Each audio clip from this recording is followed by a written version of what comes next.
You're never afraid when you're by yourself.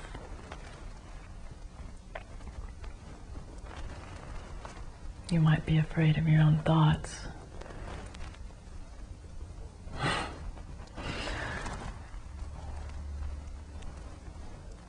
But there's no fear when there is no other.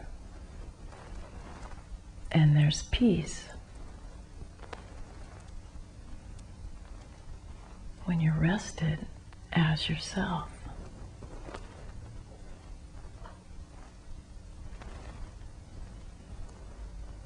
So the quest for spiritual fulfillment is only to know yourself fully as you really are. I mean, could it be possible that you alone exist? I know you've heard this many times, but fully consider it. Believe it. Inspect it. Just try it on for size. Your own consciousness is the only one there is. Check it out.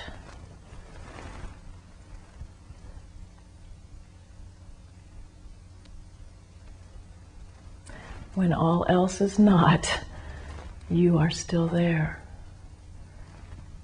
Who is that you? Who am I?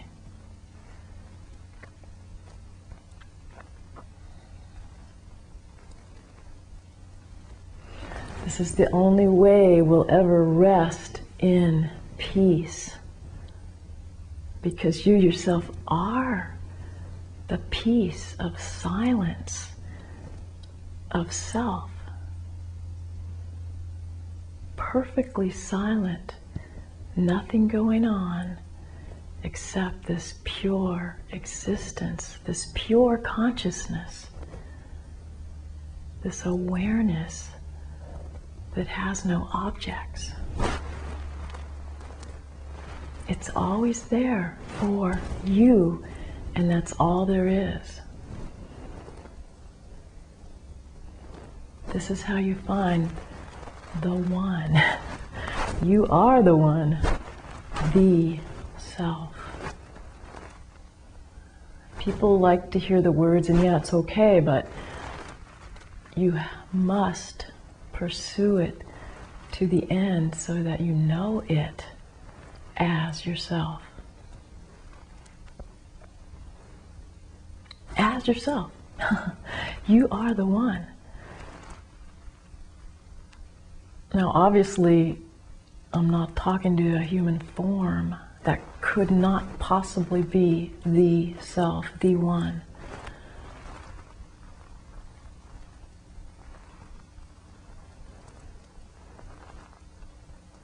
That's just not who you are, who we are. There's just this one self, and we're all the same one.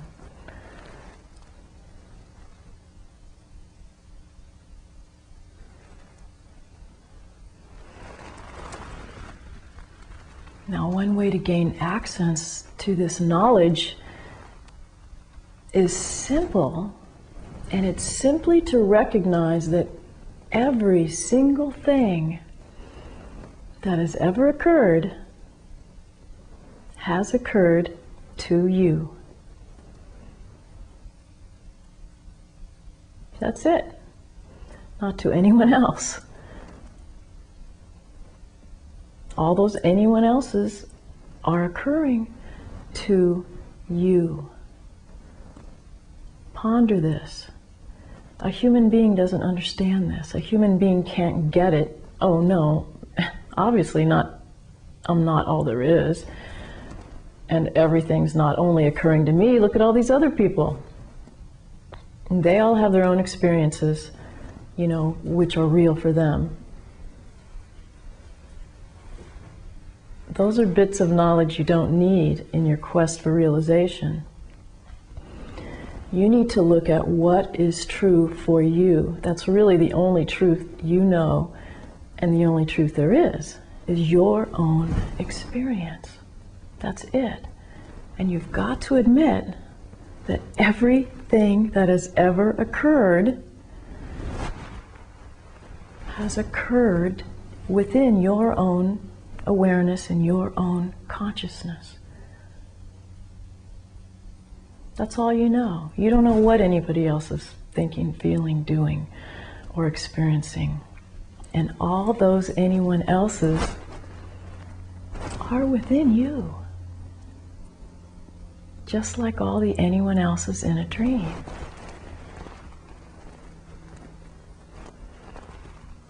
So ponder this. Don't believe me. Don't believe the ancient scriptures.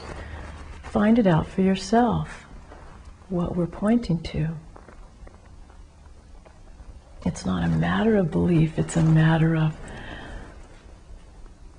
experimentation and clear looking to see what's real.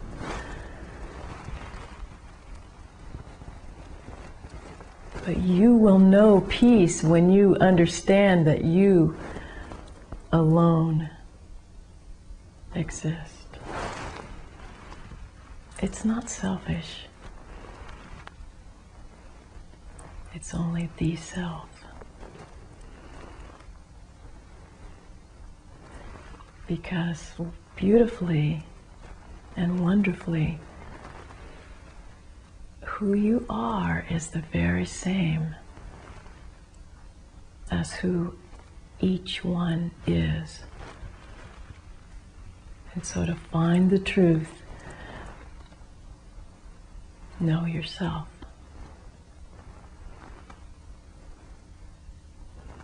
And this happens to be love. When you know yourself, it's beyond love. But in the world, the form,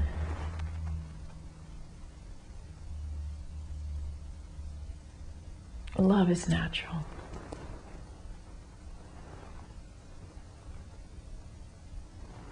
Because all are who you are. There's no difference.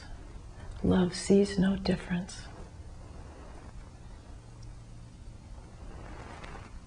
So there may appear to be all kinds of things going on. It's not your concern.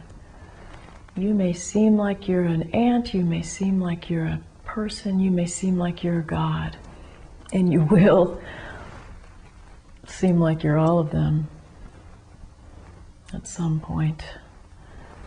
But each apparent form's destiny is this pure silence, or whatever you want to call it. But you should know that you are the whole thing and you alone exist. And you may as well rest in this beautiful identity, identity-less identity of yourself as the whole, as the self. You may as well rest in peace, my dears. There's no need for suffering here.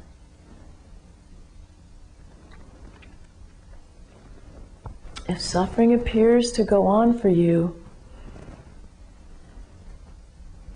stand back from it and become the witness.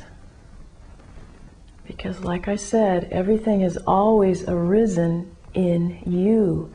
There's something in you that's not involved in the play, that is simply witnessing the whole thing.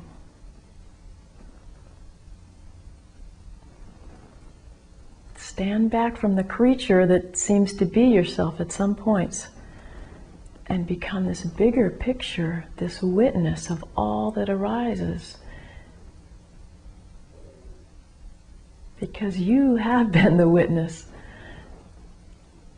Even the blankness of deep dreamless sleep or the blankness of samadhi, you witness that. You're there. You're always here. So taking this witness position is freer, much, much freer than being a dream character in this apparent dream world.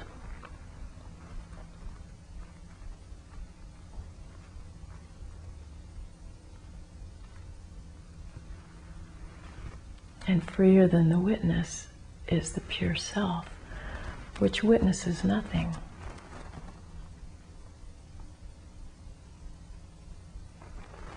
So let's look at what Nisargadatta says about this a little bit.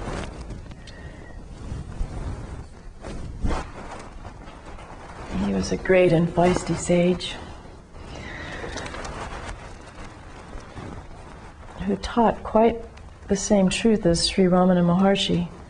A little bit different language, but exactly the same truth. And it's the same truth of yourself. It may seem like there are sages and people that are unrealized, but you should know that it's all you. It's all yourself. All the play that appears to be enlightened ones and unenlightened ones, the whole search is only arising in the one perfect self, which you are.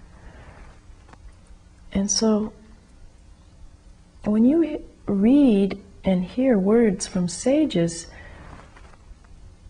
you may have an intuition that what they're saying is true. So take that intuition and what's real about it, know it in yourself, because you're the same as these sages. You yourself are the one true self. So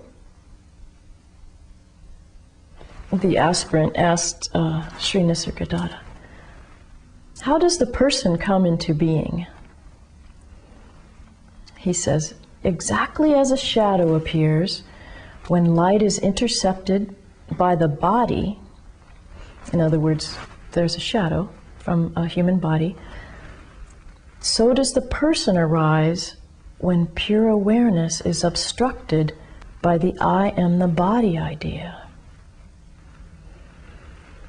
And as the shadow changes shape and position according to the lay of the land, so does the person appear to rejoice and suffer, rest and toil, find and lose, according to the pattern of destiny. So this shadow of the pure self, which seems to be a person, you know, that you might think you are, it goes through all kinds of ups and downs. It's going to suffer. It's going to have some good times. That's like the bumps in the land that the shadow's going through in this reference. Realization does not mean that you only have good times as a human form. You're still gonna suffer as a human form, as long as that's true for you. Those bumps in the land may mean the destiny of that human form. So what? It doesn't mean anything to the one perfect self.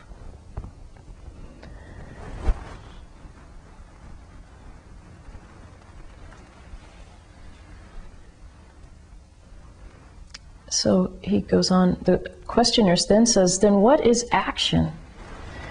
The universe is full of action, but there is no actor. There are numberless persons, small and big and very big, who through identification imagine themselves as acting. But it does not change the fact that the world of action is one single whole in which all depends on and affects all. The stars affect us deeply, and we affect the stars, the human forms. Step back from action to consciousness. Leave action to the body and the mind. It is their domain. He's talking about detaching from all that seems to be occurring. Remain as pure witness till even witnessing dissolves in the Supreme. Even witnessing dissolves.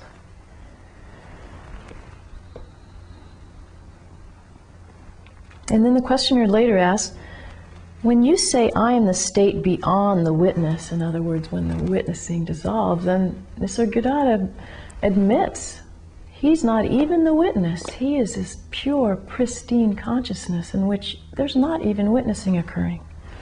So the questioner is wondering, what is the experience that makes you say so? In what way does it differ from the stage of being the witness only? And he gives a beautiful example here. I love this. Nisargadatta says, it is like washing printed cloth.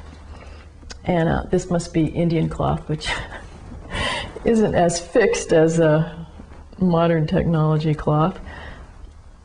As you wash the cloth, first the design fades, then the background starts to fade. And in the end, the cloth is plain white. This print washes off the cloth. So you may think you're a person for a while and there's a big print there. It fades, and pretty soon only the background is there of the cloth. And with the washing, which could be the inquiry, pretty soon there's just this white background. The plain white cloth. The personality gives place to the witness. So the personality goes and the witness takes over. Then the witness goes and the pure awareness remains.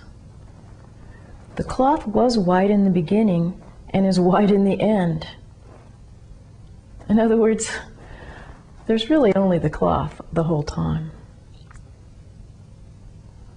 The patterns and colors just happened for a time, he says. And in truth, they never actually happen at all.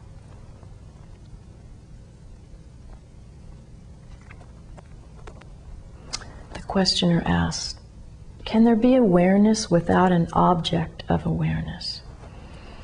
In other words, when there's the witness of all arising, that all arising is still an object. That awareness is aware of something. And so the witness position is not the perfect truth. And the questioner is asking, can there even be awareness without an object of awareness? Without all this arising? Maharshi says, Sri Nisargadatta Maharaj, the Maharshi says, awareness with an object we call witnessing. When there is also self-identification with the object caused by desire or fear, such a state is called a person. So if the witness is identified as a somebody, it's called a person. In reality, there is only one state. When distorted by self-identification, it is called a person. When colored with the essence of being, it is the witness. When colorless and limitless, it is called the Supreme.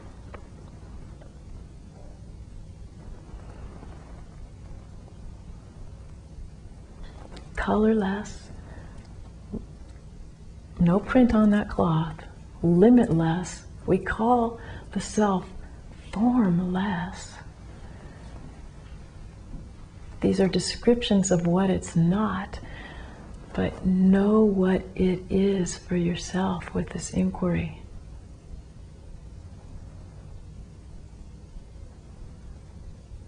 Limitless, limitless. Feel what that is. Formless. If it's not clear to you, imagine it. Imagine yourself formless. And then dive within yourself to meditate and know it for real. Believe me, if you dive within, you will find this limitless, formless, pure self by sticking to the I, to your own being, your own consciousness. When you waver, when you stray, just come back. come back, come back. Practice with the full intensity until you know who you really are.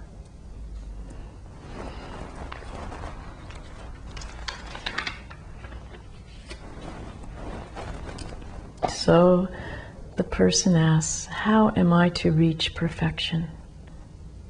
And he says, keep quiet. Keep quiet.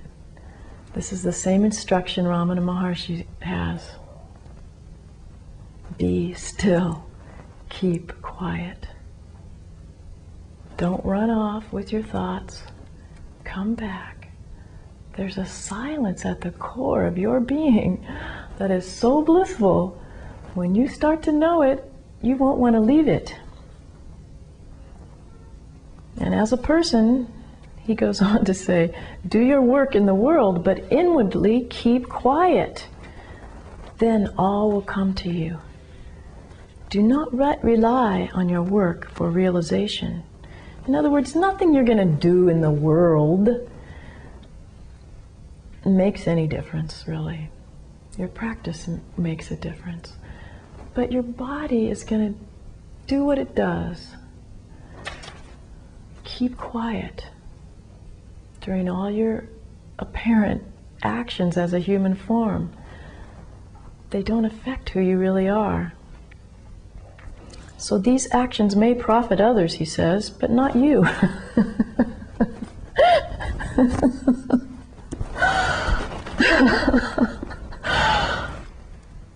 So this would be, I think, a good line for our church. You know, these actions that we may appear to do and take with Present Non-Existence Foundation may profit others, but it doesn't change the perfect self one bit.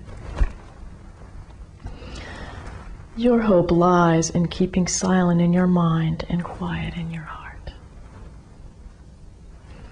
Realize people are very quiet, he says.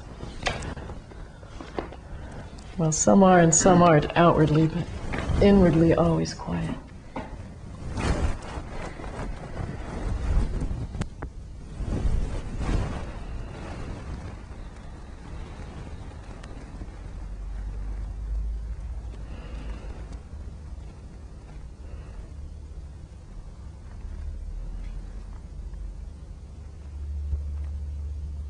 So actions may appear to go on according to destiny for the good of all,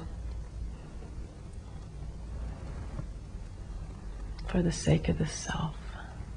All are beloved, but all are only that one self.